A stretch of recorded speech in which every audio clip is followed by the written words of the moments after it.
প্রেগনেন্সির যখন লাস্ট সময় পার করি তখনই বোঝা যায় যে ঘরে কত প্রকারের কত কাজ আর কতই না দায়িত্ব। আর এই সময়ের শেষের দিকে এগুলো একটা নেশাও বলতে পারে। হ্যালো এভরিওয়ান, আসসালামু আলাইকুম। আশা করি সবাই ভালো আছেন এবং সুস্থ আছেন। আপনাদের দোয়ায় আমিও ভালো আছি। সকাল সকাল ঘুম থেকে উঠেই আমি ঘরের কাজ করা শুরু করি। আর যেহেতু এখন আমার লাস্ট পর্যায়ে, এই জন্য আমি আস্তে আস্তে টুকটাক গুছিয়ে নিচ্ছিলাম। আর এদিক দিয়ে ও যে কি অর্ডার করে রেখেছিল আমি নিজেও জানি না, তাই আমি ওকে বলতেছিলাম যে এখন অনেক অনেক কাজ, তুমি একটু আমাকে হেল্প করো। বাবুর জিনিসপত্র যেগুলো আগে থেকে ধুয়ে রাখা হয়েছিল সেগুলো ওয়ার্ড্রোপে উঠাইতেছিলাম। আর এদিক দিয়েও আমাকে বারবার বলতেছে যে আমি তোমার জন্য একটা জিনিস আনলাম আর তুমি খুলে দেখতেছো না। আসলে মায়েদের নেশা এটাই, তাই না? মানে ঘর কিভাবে গুছাইতে হয় শেষ পর্যায়ে, দেন বাবুর জিনিসপত্র মানে গুছানো থাকলেও বারবার সেগুলোকে খুলে দেখা। এখন তো না হয় গুছাচ্ছি, বাট আমি তো মাঝে মাঝে খুলে নিজে নিজেই তাকাই থাকি যে কি ছোট্ট ছোট্ট জিনিস, কেন জানি না এগুলো দেখতেই অনেক অনেক শান্তি লাগে, যা বলে বোঝানোর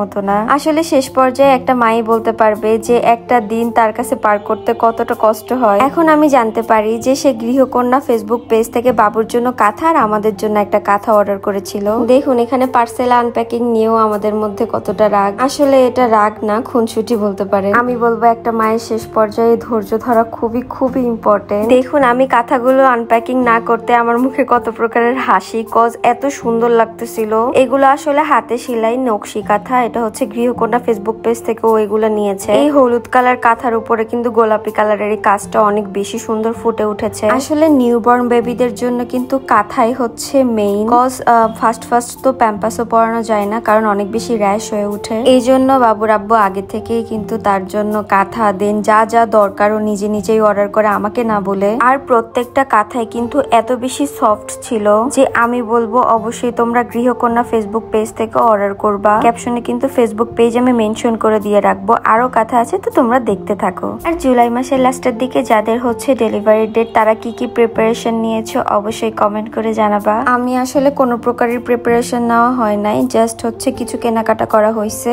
অনেকেই বলো যে আগে আগে কিনতে হয় না, বাট তোমরাই বুঝো যে আমরা যদি আগে আগে না কিনি তখন কিন্তু আমরা এত কিছু সামাল দিতে পারবো না, যে হাসপাতাল টু মার্কেট আবার হাসপাতাল। আসলে আমাদের যা না হলেই না, অতটুকু কেনাকাটা তো করতেই হয়। দেন বাবুর কাঁথাগুলো সব আনবক্সিং করার পর কিন্তু আমাদের মেইন কাঁথাটাই রয়ে গেছে। গৃহকন্যা ফেসবুক পেজে কিন্তু এরকম অনেক সুন্দর সুন্দর মাস্টার কাঁথা, বেবি কাঁথাও পাওয়া যায়। সব ধরনের সাইজের কাঁথাই কিন্তু আপনারা অর্ডার করতে পারবেন। কাঁথাটা অনেক অনেক বেশি সফট ছিল। আর আমি আবারও বলছি আপনাদের সুবিধার্থে কিন্তু আমি ডিসক্রিপশনে ফেসবুক পেজেরটি মেনশন করে দিয়ে রাখবো। দেখতেই পাচ্ছেন কাঁথাটা কত বড়, এটা কিন্তু আমরা লং টাইম ইউজের জন্যই নিয়েছি। তো যাই হোক, সবাই আমাদের জন্য দোয়া করবেন, আল্লাহ যেন আমার এই ধৈর্যের পরীক্ষাতে আমি সফল হতে পারি। আমার হাজবেন্ড আমাকে অনেক অনেক বেশি সাপোর্ট করে। যখন যা চাই, যখন যা খেতে ইচ্ছা হয়, ও কখনোই দ্বিধাবোধ করে না বা কখনোই বিরক্ত হয় না। আল্লাহ যেন আমাদের এই দুইজনকে সবসময় এভাবেই রাখে, আমরা যেন দুইজন সবসময় এভাবেই হাসি খুশি থাকতে পারি, আর মানুষের কুনজর থেকে যেন আমি বাঁচতে পারি, এটাই চাওয়া। সবাই ভালো থাকবেন, সুস্থ থাকবেন আর আমাদের জন্য দোয়া করবেন। আজকের ভিডিওটা এই পর্যন্তই।